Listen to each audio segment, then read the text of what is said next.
Remember James McCormick? He's the enormous piece of shit who took a novelty golf ball finder and repackaged it, pretending that it was a bomb detector, which he then sold for tens of thousands of dollars each to corrupt governments in war-torn countries like Iraq and Saudi Arabia.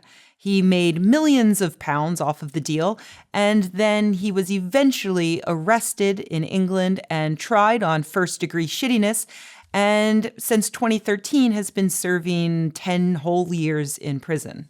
Despite the fact that from the beginning, pretty much everyone has known that these devices can't even detect golf balls, let alone drugs or bombs or anything else McCormick lied about, still the Iraqi government has continued using these in their military up until this very month. Now, if you think that 10 years in prison was a fair sentence for McCormick, you should probably know that the reason why the Iraqi military decided to finally stop using these devices is because these devices were probably responsible for someone smuggling a 550-pound bomb through at least 6 different checkpoints where it was eventually exploded, killing 300 people. That's 300 people, the largest death toll in the capital in the past decade.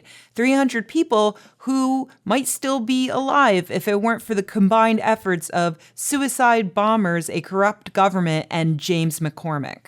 So now the devices have finally been formally banned in Iraq, but I wouldn't be surprised if they're going to continue using them for a very long time, because McCormick specifically chose these terrible, corrupt governments that don't exactly have a sense of safety or urgency about them to sell his goods. So I wouldn't really be surprised if people are still dying thanks to these phony bomb detectors when James McCormick gets out of prison. For the record, the devices are nothing more than dowsing rods, which work via the ideomotor effect. You might be more familiar with dowsing rods as used to find water or gold. It's all the same thing. It's all phony. The ideomotor effect is the phenomenon by which your body makes slight movements depending on the things that you are thinking. If you are thinking about going in a certain direction, your body will subtly move in that direction.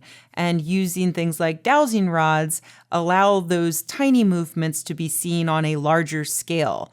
So what you'll find is that if someone actually does know where the gold or bombs or drugs are, they are likely to make the dowsing rods point in that direction. But if they don't know where they are, they'll do no better than chance. The ideomotor effect is also what makes Ouija boards work. And if you don't believe me, try this at home. Get an Ouija board out with your friends, summon up a ghost, get a message going, and at some point blindfold your friends and turn the board upside down. And you'll find that suddenly your ghost is no longer able to make a coherent sentence. Having one specific stupid belief, like in dowsing rods or Ouija boards, probably won't necessarily have a severe negative impact on your life. But as we can see what's happening in Iraq, it does have consequences when it happens on a larger scale. And that's why we really need to teach people how easy it is to fool ourselves. Teach them about these weird phenomena that make it so easy to believe in the supernatural when we really don't have any evidence that it exists.